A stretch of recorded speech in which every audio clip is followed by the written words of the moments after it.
Bonjour à tous et bienvenue sur ma chaîne Trading the Trend. Je vous retrouve aujourd'hui pour parler d'un fork de Titano.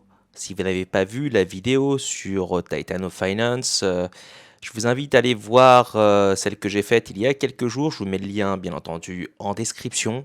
J'avais également déjà abordé aussi donc cet espace et les forks qui y étaient présents. Aujourd'hui, je vais vous parler d'un nouveau projet, Highpoint, qui n'est pas encore lancé, donc il y a une possibilité de rentrer dans cet IDO. Il faut être whitelisté. J'ai 3 spots à donner. Je vous donnerai les conditions pour être whitelisté en fin de vidéo. Avant ça, bien sûr, je vous présente le projet pour vous donner une idée générale de ce que c'est. Et ensuite, bien sûr, je vous invite tous à davantage creuser vos recherches pour vous faire votre propre idée. La première chose, c'est que Highpoint, ce sera un fork de Titano lancé sur Avalanche. Titano, lui, c'est sur la BSC. Et à la limite, pour mon cas en tout cas, peu importe, hein, les deux networks se valent. Là, on est sur donc un compounding, donc une composition des intérêts qui vont être composés toutes les 30 minutes, soit 48 fois par jour, comme sur Titano. La grosse différence de Highpoint par rapport à Titano et tous les forks à peu près qui existent dans cet espace, c'est que l'APY est inférieur par rapport à celui de Titano. 40 000%, Titano, je vous le rappelle, c'est 102 000%. Les autres forks, c'est encore un peu plus, il y en a qui montent à 200, 300 000%. Le souci que j'avais repéré et dont je vous avais déjà fait part sur Titano, c'est ceci, c'est la difficulté à gérer l'inflation des tokens qui arrivent en raison notamment des fortes récompenses. Si on regarde Titano par exemple, et qu'on regarde sa courbe depuis le départ, on voit que le cours du prix a su monter et s'est maintenu quand même avec des prix relativement intéressants. Et là, on voit que Titano se reprend avec le marché qui reverdit de manière globale. J'avais acheté moi autour de 12 et quelques centimes par là, une très petite somme. C'est un sujet sur lequel on va revenir peut-être 2 fois par mois ou 1 fois par mois pour voir les progrès qu'on fait sur la chaîne, si effectivement les promesses sont tenues ou non. Je reviens pas trop dessus parce que c'est déjà expliqué, c'est largement dans ma première vidéo. Je vous montre quelques autres forks comme Uranos par exemple, qui est sur Phantom il me semble. Et vous voyez que le prix a dégringolé après avoir connu un pic et on a du mal à repartir alors que le marché repart. Vous voyez sur les 7 derniers jours, on est quasiment break-even sur les 7 derniers jours alors que le marché est plutôt reparti à la hausse. Même si là au moment où je vous parle, le Bitcoin corrige légèrement et s'est buté une nouvelle fois donc à la résistance des 44 000, 45 000. Mais ça ce sera l'objet d'une vidéo sur l'analyse technique du Bitcoin et du marché crypto qui n'est pas le sujet d'aujourd'hui. Fino aussi, me semble-t-il. Voilà, vous voyez qu'on a du mal à tenir vraiment les prix, à part Titano qui est le projet originel, celui ensuite qui s'est fait copier, forquer, j'ai envie de dire, hein, qui est un terme un peu plus qui est meilleur en tout cas en technologie parce que eh bien, rien ne se crée, rien ne se perd, tout se transforme. Et surtout que c'est de l'open source pour ces forks-là. Ensuite, si on va regarder les PY de ces projets, par exemple Fino, qu'on vient de rechercher, vous allez voir que celui-ci propose jusqu'à 200 000% de récompense, mais malheureusement, le cours du prix n'arrive pas à se stabiliser. Pour Uranos, on est à 150 000% et on connaît le même problème que pour Fino, on n'arrive pas à stabiliser le prix. Titano, c'est vraiment le seul pour l'instant dans cet espace qui arrive à tenir l'épreuve du temps et à continuer à susciter l'intérêt du public et des investisseurs qui donc continuent de venir sur Titano pour le moment, contrairement aux autres plateformes malgré des APY plus intéressantes. Donc là, on a 40 000%, ce qui pourrait régler, pourquoi pas, ce problème d'inflation, puisque si vous avez beaucoup moins d'APY mais que le prix du cours monte, eh bien, l'un dans l'autre, vous êtes plutôt gagnant, surtout au vu des crashs des différents prix qu'on a vus sur les courbes précédentes. Il y a aussi également quelques autres moyens par lesquels Highpoint va essayer de maintenir un cours de prix stable, voire en hausse. C'est que ces frais sont plutôt concentrés sur la sortie et moins sur les entrées. Donc les gens seront plutôt encouragés à venir acheter du Highpoint, comme c'est déjà le cas aussi sur d'autres plateformes, mais là c'est un peu plus accentué. Par exemple ici, quand on va voir les frais, et c'est comme ça que ces protocoles-là arrivent à rémunérer avec de forts APY parce que les frais sont importants. Alors je vous fais un rapide rappel de comment Titano marche. On laisse les tokens dans son wallet, on n'a pas besoin de les stacker et donc le protocole va venir récompenser les hodlers directement sur leur wallet sans avoir besoin de les commit, de les mettre quelque part.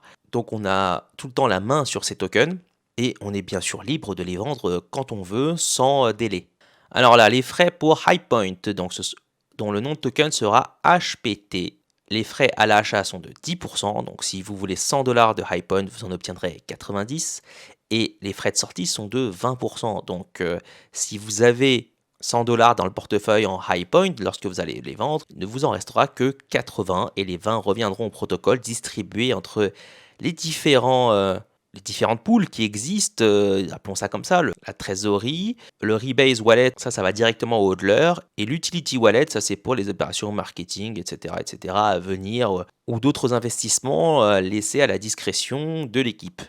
J'ai laissé ce tableau-là, ça c'est concernant donc Titano, il faut faire une hausse de 40% soit par le nombre de tokens, soit par le cours du prix, pour qu'à la sortie, on est en break-even. Donc c'est assez significatif, hein. N'allez pas sur ces protocoles sans vous renseigner bien sur la mécanique de comment ces derniers marchent. Là, on va calculer également sur la même base pour voir pour HighPoint, le point de break-even. On va mettre ça, je vais mettre ça en vert, c'est pour Titano, et ensuite on va aborder donc HighPoint.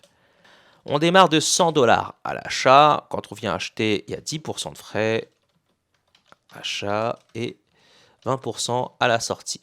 Donc là, 90. Et même calcul qu'avant, comment est-ce qu'on va trouver le point de break-even? Comment on va retrouver ces 100 tokens? C'est celui-ci, hein, le point de break-even. On va le mettre en rouge pour Titano. Il nous restera non pas 0,82, mais 0,80. 125. 125 est votre point de break-even. Et on peut le vérifier là, par exemple, si je fais 125 fois 0,80, puisqu'il y a 20% qui partent en frais, on tombe sur 100. Maintenant, il faut calculer bien sûr la différence entre 90 et 125. 125 moins 90, on divise par 90, et donc ça fait 38,89%. Un peu moins que Titano, mais on est dans les mêmes eaux, hein. Ce qui était plutôt, on va dire, attendu au vu des pourcentages plutôt proches, même s'ils sont un peu plus dirigés vers la vente. Donc 38%, on va passer ça en pourcentage pour que vous voyez ça de manière un peu plus claire. Voilà qui est fait, donc vous avez à peu près des points similaires en termes de performance pour venir à votre point de break-even. Comment sont distribués ces frais? Donc 3% vont dans les pools de liquidité pour permettre d'avoir toujours des liquidités pour les échanges entrées-sorties, 3% à la trésorerie qui va intervenir au cas où les frais générés ne sont pas assez suffisants pour essayer dans un premier temps de maintenir les récompenses et à voir si cela tient ou non. Le Rebase Wallet, c'est le wallet qui va récupérer donc les tokens qui seront distribués au hodler, donc 2% lors de l'achat. L'Utility Wallet, je vous l'ai expliqué, c'est pour les opérations marketing, d'investissement, etc. pour la team. Lors de la vente, on a une distribution un peu différente de comment est-ce que cela va être distribué. Vous l'avez ici, donc 7% pour la trésorerie, 5% pour l'Utility Wallet, 5% pour les pools de liquidité et 3% pour le Rebase Wallet.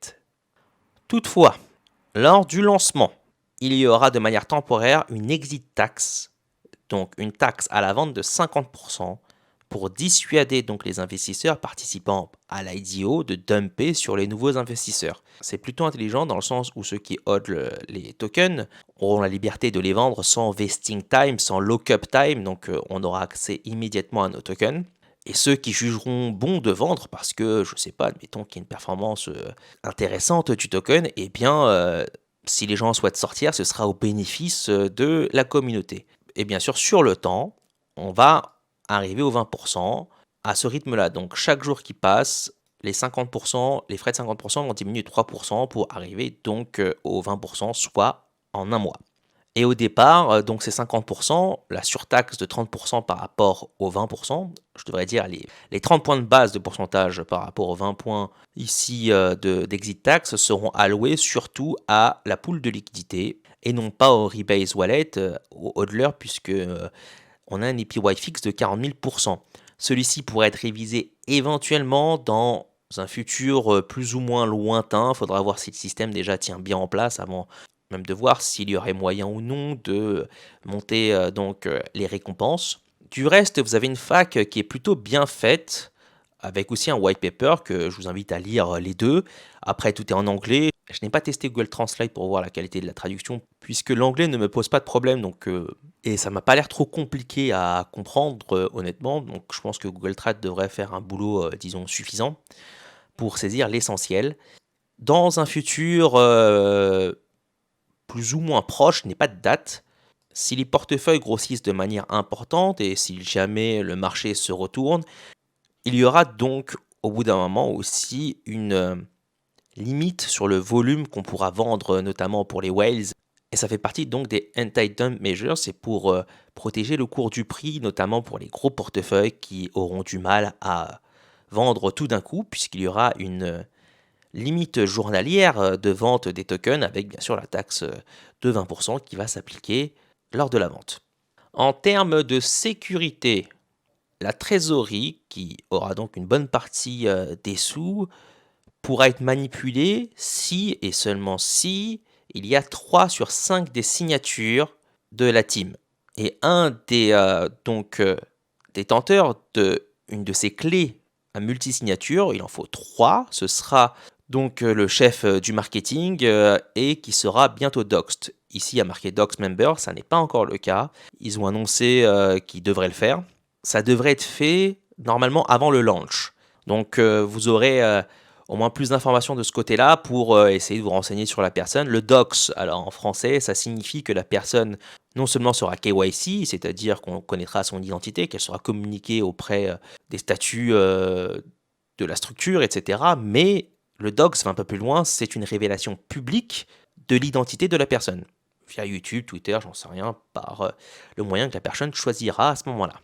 Un audit est en cours, celui-ci serait normalement complet avant donc le launch du projet. Encore une fois, c'est pour permettre donc aux personnes de se renseigner un maximum avant d'investir sur le projet.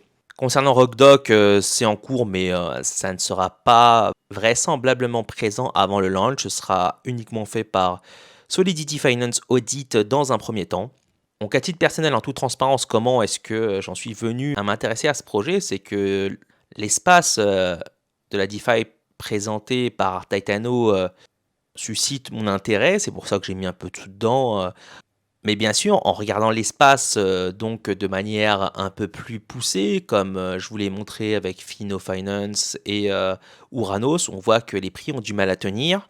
Titano a également subi un hack, comme déjà dit sur ma première vidéo. Ça avait fait chuter le cours de manière assez violente, je crois que c'était 80%, quelque chose comme ça. On va regarder si c'est présent. Oui, c'est là.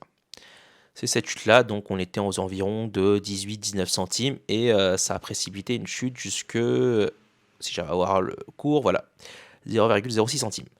Ensuite, le prix a repris donc son cours. Et si vous avez regardé ma vidéo, vous savez que ce qui m'inquiétait un peu, c'était que concluait que la team avait bien sûr toutes les cartes en main et qu'elle pouvait changer tous les paramètres à tout moment. Attention, c'est aussi le cas pour Highpoint, hein. Je ne dis pas que Highpoint résout ce problème-là, mais du moins il rassure un peu plus sur la manière dont il le fait, dans le sens où il faut une multisignature. Après, bien sûr, si toute la team est d'accord, bon, ça revient un peu au même, mais disons qu'il y a cette transparence-là. Par ailleurs, les 40 000% des PY seulement, et je mets des guillemets sur les sur seulement, pourraient donc peut-être résoudre en partie le problème de l'inflation, même si vous avez vu sur les frais notamment, où est-ce qu'ils sont ici, vous voyez qu'il y a marqué Rebase Wallet. Rebase, ça veut dire que le supply du token est élastique. Il ne sera pas fixe, il va augmenter et diminuer pour essayer de récompenser les hodlers au maximum. S'il y a par exemple trop de récompenses, trop de frais, et que la décision de départ n'est pas de faire monter les APY, mais plutôt de brûler des tokens. Là, c'est une possibilité qui est présente via le rebase, et bien sûr, lorsqu'il y a l'émission des tokens, là, le supply augmente. Parlons maintenant de ce qui vous intéresse le plus, les conditions d'entrée. Comment avoir un spot whitelist, comment accéder à l'IDO. J'ai 3 spots à vous donner, je ne sais pas comment la levée de fonds sera faite concrètement, via quelle plateforme, etc., sous quelle forme, mais j'ai 3 spots garantis à donner, que la team a bien voulu me donner malgré la taille de ma chaîne. Alors ce qui est intéressant pour ceux qui seraient intéressés, c'est qu'au vu du nombre de mes viewers et de mes commentaires, eh bien, vous aurez de grandes chances d'accéder à la whitelist si vous commentez. Alors le plus simple, je pense, je vais publier donc un tweet sur cette vidéo, vous commentez en dessous de ce tweet, Je vous demande même pas de me follow, je m'en fiche un petit peu. Vous follow si vous voulez. Et je clôture la fin des commentaires, donc au 8 mars à 20 h. Le launch devrait se faire dans une fenêtre de plus ou moins 2 semaines. Cependant, rien n'est sûr là-dessus, la date peut être flexible encore. Donc le 8 mars à 20 h ou quelques minutes après, je contacterai les personnes sur Twitter, ce qui m'a l'air d'être le plus simple parce que sur YouTube, je ne crois pas pouvoir faire de messages privés directement. Au début, je voulais juste vous faire des commentaires sur YouTube, mais bon, ça aurait été un peu embêtant après de vous faire, de vous retrouver, vous contacter, même si ça aurait été bien pour les algorithmes, etc. Bon, vraiment tout ça, je m'en fiche un petit peu. Vous voulez rentrer dans l'ITO, vous laissez un commentaire avec High Point sur mon Twitter en réponse donc au message du tweet de la vidéo. Et mardi soir, 8 mars, je sélectionnerai 3 gagnants pour vous donner les spots d'IDO en toute transparence. Quand j'ai contacté la team pour faire la vidéo pour avoir des spots pour mon audience, ils m'en ont donné une également pour moi et c'est tout ce que j'ai eu comme avantage. Pas de paiement de token, pas de paiement sous aucune forme que ce soit. J'ai eu un spot, donc je serai comme les 3 heureux gagnants et j'aurai donc le choix de vouloir investir ou non, puisque les documents ne sont pas encore sortis, en tout cas les documents finaux, et donc je me réserve encore donc, le choix de changer d'avis avant le launch. Bon, pour l'instant, a priori, je serai plutôt pour mettre des sous dans cet IDO. Du reste, je vous mets le lien du site en description. Pour les personnes qui ne seront pas sélectionnées et qui voudraient participer à l'IDO, les conditions actuelles pour avoir un spoil de whitelist, et il y en a quasiment plus, c'est rejoindre leur Discord et participer donc à la vie de la communauté en gros. Il y a des jeux notamment, ce genre de choses, pour montrer votre participation. On arrive au terme de cette vidéo. Si vous avez apprécié mon travail, je vous invite à liker la vidéo et à vous abonner à ma chaîne. Sur ce, je vous souhaite à tous une très bonne soirée, portez-vous bien.